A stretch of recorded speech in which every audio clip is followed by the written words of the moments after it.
Huwag kayong padaya mga kapatid. Si Satanas, ayaw din niya ng mabubuting gawa. Sino ang unang-unang mag-aalis ng mabubuting gawa? Siyempre si Satanas. Kaya maraming mga ngaral ngayon, ayaw ng mabuting gawa, inalis na ang mabuting gawa. Pagdating sa kaligtasan na sumampalataya ka lang, ligtas ka na at hindi na mahalaga sa Diyos ang gawa. Pagdating sa kaligtasan, talakayin po natin. Basa ka sa Biblia ganito. Sa Biblia marami nagsasabi na talata, letra por letra, sumampalataya ka, maliligtas ka. Kung babasahin mo letra por letra, gaya ng John 6:40, sabi doon, at ito ang kalooban ng aking ama, ang nakakakita sa anak at sa kanya'y sumasampalataya, ay magkakaroon ng buhay na walang hanggan. Nakalagay doon, sumasampalataya, magkakaroon ng buhay na walang hanggan. Sabi ngayon ng mga pastor, walang binanggit na works, walang binanggit na bautismo. Yon. Yung Pero salita, naman, bro, meron naman doon sa episode 2 GC, kung ituloy na nila basahin. hindi nga nila kakagatin yon kasi nga nasa John 6:40 tayo. Ngayon, tatalon naman tayo sa Roma 19. Sabi doon, kung ipapahayag ng iyong mga labi na si Jesus ay Panginoon at sasampalataya ka ng buong puso sa Kanya na siya'y muling binuhay ng Diyos mula sa mga patay, maliligtas ka. O di sabi ng mga pastor ng faith alone, wala namang nakasulat doon na na works, wala rin nakasulat na bautismo, maliligtas ka. Kasi nga pag bumasa sila letra por letra, yung pananampalataya kasing sinasabi doon bro, hindi naman letra por letra yun eh. Yung pag-aaral nun eh. Kasi sa Biblia, maraming uri ang pananampalataya. Merong pananampalatayang pakunwari. Kung alam nyo yan. Merong pananampalatayang walang kabuluhan na sinasabi ang Biblia. Unang Korinto 15:2. May pananampalatayang maling pananampalataya, Titus 3 ng Gs. May pananampalatayang pakunwari, 2 Timoteo 1:5. May pananampalatayang patay. May pananampalatayang hindi baog. Maraming uri ang pananampalataya eh. Pag inaral mo yung pananampalataya na itinuturo sa Biblia, may pananampalatayang walang kabuluhan, pananampalatayang pakunwari, pananampalatayang baog, pananampalatayang nanginginig pa kagaya sa demonyo. Tanong, ano bang pananampalataya yung itinuturo ng mga apostol? Siyempre, pananampalatayang may gawa yun. Kasi ang pananampalatayang walang gawa, baog eh. Patay. Tama. Dapat consider natin, maraming uri ang faith sa Biblia o babasa ko. Ang isang uri ng faith sa Biblia, 2 Timoteo 1:5. Ito, kung tawagin to ni Pablo, pananampalatayang pakunwari. Basa tayo. Na inaalala ko, ang pananampalatayang hindi pakunwari na nasa iyo na malagi muna kay Loida na iyong lelang at kay Eunice na iyong ina at ako'y naniniwalang lubos na sa iyo rin naman.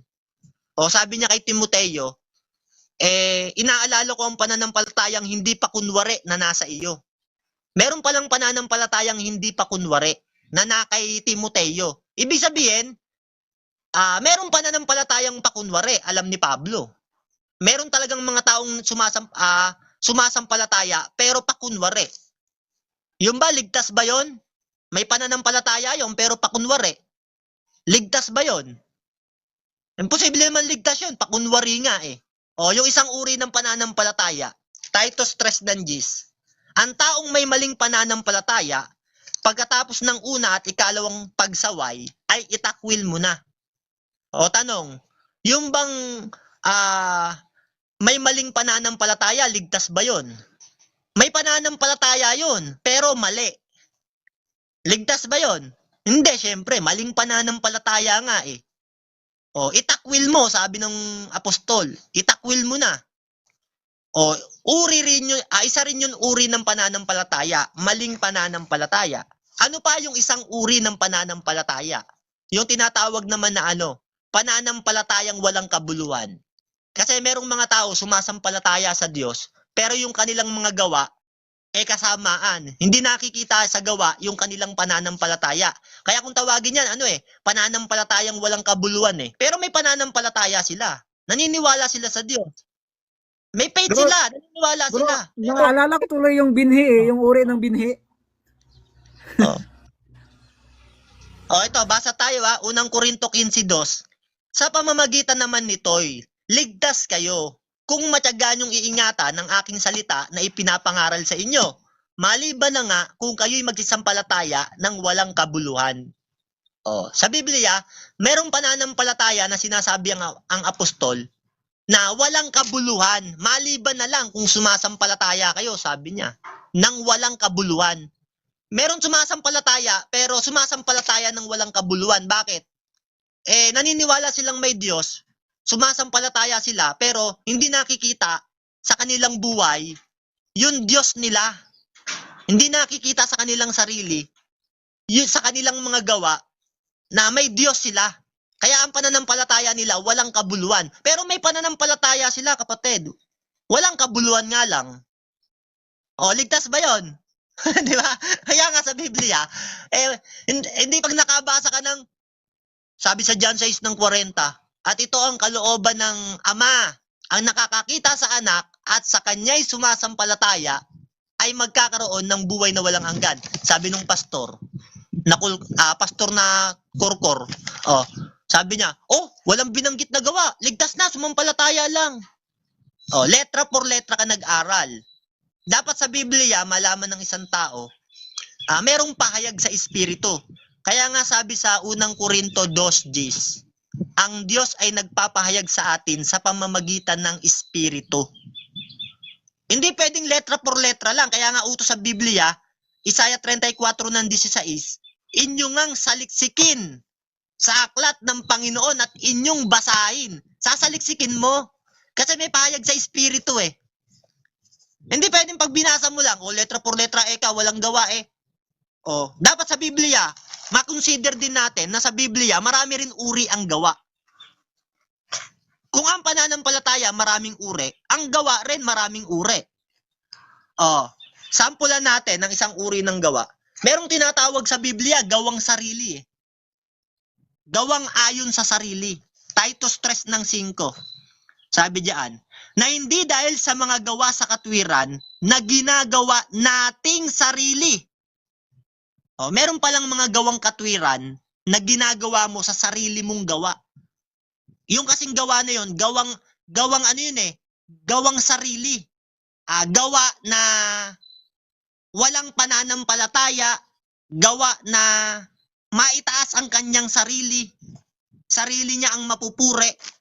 Yan, gawang ayon sa sarili.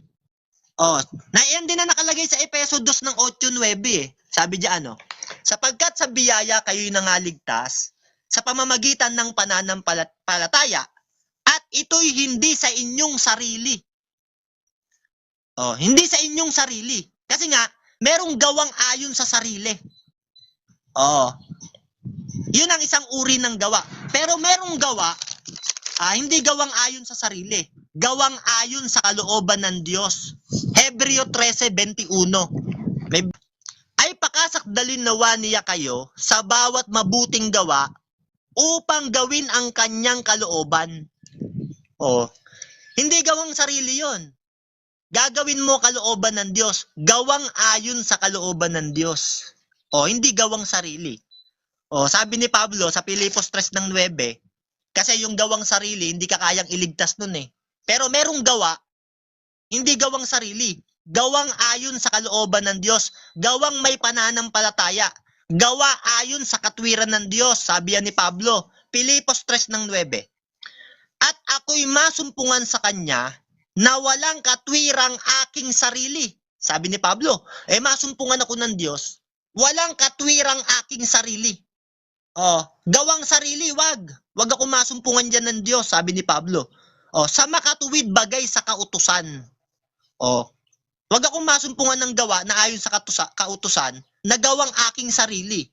Yun yung ayaw ng Diyos yung gawang sarili sa makatuwid bagay sa kautusan. Kundi, sabi ni Pablo, ang katwiran sa pamamagitan ng pananampalataya kay Kristo. Ang katwiran ngang buwat sa Diyos sa pamamagitan ng pananampalataya.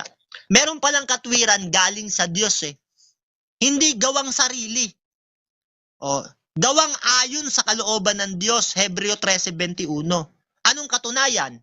Nung wala pa kasi tayo sa Panginoong Hesus, yung gawa natin, walang kabuluhan yun eh. Kasi gawang ano yun eh, gawang hindi ayon sa kalooban ng Diyos, gawa yun na walang pananampalataya. Kaya sabi sa Hebreo 9 ng 14, sabi doon, teka lang, babasa na naman tayo.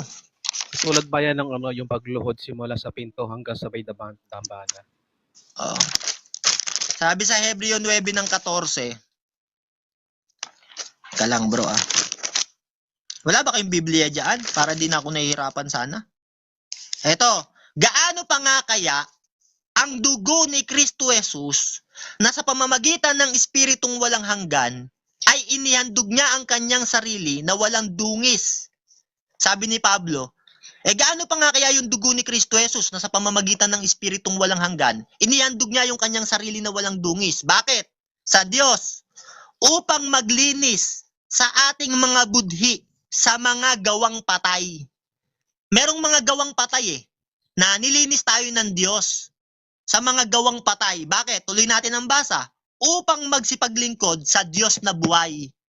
Nilinis tayo sa gawang patay, pero pagtapos tayo linisin ng Diyos sa gawang patay ng dugo ni Kristo, maglilingkod na tayo sa Diyos na buhay. Meron ng gawa na hindi gawang patay. Meron ng gawa na aariing ganap ka ng Diyos. Kasi sa Biblia, bro, merong gawa na hindi ka aariing ganap ng Diyos. Meron din namang gawa na aariing kang ganap ng Diyos. Basa. Ano yung gawa na aariing ganap ka ng Diyos? Roma 2:13. Kasi ang pinapakita ko dito, maraming uri ang pananampalataya, meron ding iba't ibang uri ang gawa. Kasi itong mga pastor, pag nakabasa, itong mga born again na faith alone, lahat ng gawa sa kanila, generally, pag nabasa nila yung salitang gawa, lahat na ng gawa. Hindi na makakapagligtas. Hindi nila alam, merong gawa aariing ganap ka Meron ding gawa hindi ka aariing ganap. Yung gawa na hindi ka aariing ganap, yun yung kautusan ni Moises. Acts 13:39. Ang bawat sumasampalataya sa kanyang pangalan ay inaaring ganap sa lahat ng mga bagay. Pag sumasampalataya ka kay Kristo, Acts 13:39, aariing ganap ka sa lahat ng mga bagay. Pati yung mga gawa mo, aariing ganap. Lahat nga ng mga bagay, aariing ganap ka Kasama dun yung gawa. Tuloy, datapot hindi kayo aariing ganap sa pamamagitan ng kautusan ni Moises. Sa kautusan ni Moises, di ka aariing ganap dun. Yung sinasabi ni Pablo, sa makatuwid bagay sa kautusan.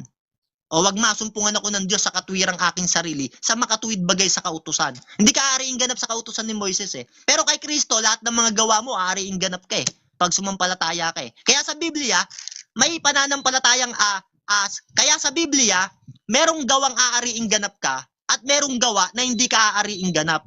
Hindi lahat ng gawa sa Biblia generally. Basa tayo. Roma 2:13.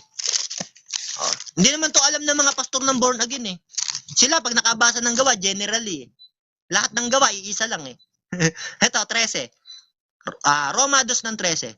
Sapagkat hindi ang mga tagapakinig ng kautusan ang siyang mga ganap sa harap ng Diyos, kundi ang nangagsisitalima sa kautusan ay aariing mga ganap. Sabi ng Apostol Pablo sa mga taga-Roma, hindi ang mga tagapakinig ng kautusan ang siyang mga ganap sa harap ng Diyos. Hindi yung tagapakinig lang, kundi yung mga nagsisigawa sa kautusan ay siyang aariing ganap. Kaya sa Biblia, merong gawa na aariing ganap ka. Kaya nga sa Acts 13:39, ang bawat sumasampalataya sa kanyang pangalan ay inaaring ganap sa lahat ng mga bagay. Kasama doon yung gawa. Yung gawang may pananampalataya, gawang ayon sa kalooban ng Diyos. Hebreo 13:21. Hindi gawang ayon sa sarili. Roma 10:3. Sa hindi nila pagkakaalam ng katwiran ng Diyos at sa pagsusumakit na maitayo ang sariling kanila, sila ay hindi napasakop sa katwiran ng Diyos. Merong hindi katwiran ng Diyos yung mga tao, dahil hindi nila alam yung katwiran ng Diyos, sa pagsusumakit daw na maitayo yung sariling mga kanila, hindi sila napasakop sa katwiran ng Diyos. Hindi sila nagpapasakop kasi gusto nila gawang sarili. Iba-iba kasi ang gawa Maraming uri ang gawa Ah, ewan ko kung naiintindihan nyo, mga kapatid. Malinaw naman siguro yung paliwanag. Oh. Kaya sa Biblia, merong gawa hindi ka aariing ganap, merong gawa aariing ganap ka eh. O basa tayo. Ano yung gawa na hindi ka naman aariing ganap? Kasi ang binasa natin kanina, letra por letra, gawa na aariing ganap ka. Eh yung gawa naman na hindi ka aariing ganap, kasi ang pinag-uusapan natin dito, hindi lahat ng gawa pare-parehas. Maraming uri ang gawa. Oh. Basa tayo. Oh, yung gawa na hindi ka aariing ganap. Oh, Galesa 2:16. Bagamat nalalaman na ang tao'y hindi inaaring ganap sa mga gawang ayon sa kautusan. Oh, yung mga tao hindi inaaring ganap sa mga gawang ayon sa kautusan. Kautusan kasi ni Moises yun, hindi ka aariing ganap doon. Pero sa kautusan ni Kristo, sa lahat ng mga bagay, aariing ganap ka dahil sa pananampalataya. Kahit yung mga gawa mo. Oh. Kaya sa Biblia, may gawang aariing ganap ka, merong gawang hindi ka aariing ganap. Hindi generally. Eh meron akong tinanong na pastor, nagdebate kami. Lahat ba ng gawa sa Biblia aariing ganap ka? Sabi ko, tanong ko pala sa kanya, lahat ba ng gawa sa Biblia pare-parehas lang ba? O maraming uri ang gawa sa Biblia? Lahat ng gawa, isa lang yan, hindi ka maliligtas sa gawa. Ay, hindi niya alam, merong gawa na aariing ganap ka. Merong gawa na hindi ka aariing ganap. Oh, di ba? Kasi merong gawang sarili, gawang ayon sa sarili, gawang may pagmamapuri. Oh, gawang nagsusumakit na maitayo ang sariling kanila, Roma 13. Oh, meron ding gawang ayon sa katwiran ng Diyos, Pilipos 3 ng 9. Oh, merong gawang ayon sa kalooban ng Diyos, Hebreo 13:21. Patay na gawa, Hebreo 9:14. Oh, di ba ang dami? Kaya malilito ka eh, pag di ka nakakaintindi eh. Eh sila generally eh, pag nabasa nila yung gawa eh. Kaya sila, ewan ko sa kanila.